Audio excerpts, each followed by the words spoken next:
গাড়ি দেখেন এটা খারাপ হয়েছে, তো আমি এটা চেঞ্জ করুন যাতে এটা সহ নিচে থেকে পিছে থেকে না ঘুরে, এর লেগে এটা বাজাইছি। এখন আমি এটা এক হাতে ধরো, এই যে এক হাতে ধরছি এটা, এটা দিয়ে খুলে দিলাম। এই যে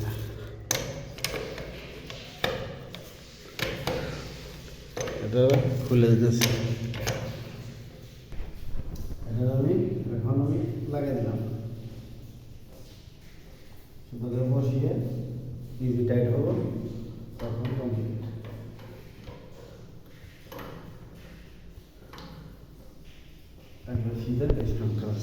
এটা পানি বন্ধ করে নিয়েছিলাম, এটা পানি ছেড়ে দিলাম,